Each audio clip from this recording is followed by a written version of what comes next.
हमारी श्वास इस जीवन के लिए सर्वाधिक महत्वपूर्ण है। महापुरुषों के अनुसार ध्यान में प्रवेश करने के लिए सबसे जरूरी है तुम्हारा श्वास। यह श्वास ध्यान का द्वार है। इस जीवन की समस्त महत्वपूर्ण चीजों का द्वार श्वास ही है। श्वास के मार्ग में ही जन्म आता है और श्वास के मार्ग में ही मृत्यु आती है। श्वास के मार्ग से ही ध्यान आता है और इस श्वास के मार्ग से ही परमात्मा का आगमन होता है। अर्थात हमारा श्वास ही मुख्य मार्ग है। ध्यान रहे, इस श्वास से जुड़कर जीवन होता है और इस श्वास से टूटकर जीवन बिखरता है।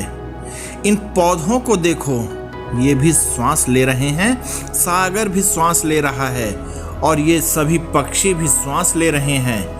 यह सारा जीवन ही श्वास का खेल है। इसे आप यूं भी समझ सकते हैं कि इस श्वास की अनंत लहरों का नाम ही जीवन है। जहां जहां से भी यह श्वास विदा हो जाती है, वहां वहां से जीवन क्षीण हो जाता है।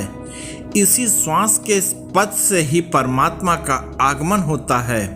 इस श्वास के पथ से ही सब कुछ आया और गया है।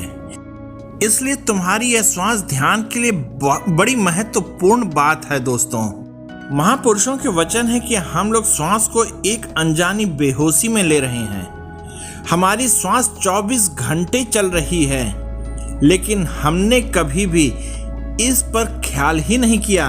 हमारे जीवन की जो सर्वाधिक महत्वपूर्ण क्रिया है वह अनजानी सी चल रही है, चुपचाप चल रही है।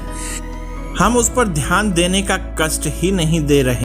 अपनी ही श्वास को लेकर हम कभी जाग ही नहीं सके। गौर करना कि यदि हम श्वास के प्रति जाग जाएं तो इसके साथ ही ध्यान का आगमन द्वार भी स्वयं ही खुल जाता है। फिर और कुछ भी करने की जरूरत नहीं रह जाती। अपने इष्ट देव सद्गुरु का नाम लेकर स्वयं को ध्यान के लिए तैयार करके छोड़ देना है। शेष सद्गुरु की कृपा अपने आप ही उतर आएगी।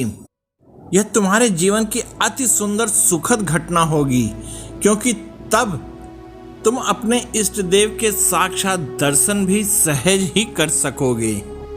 अगर आप लोगों को यह प्रसंग पसंद आए तो कृपया लाइक, शेयर और सब्सक्राइब कीजिएगा और इसके साथ ही आप सब इस प्रसंग में मेरे साथ बने रहे, इसके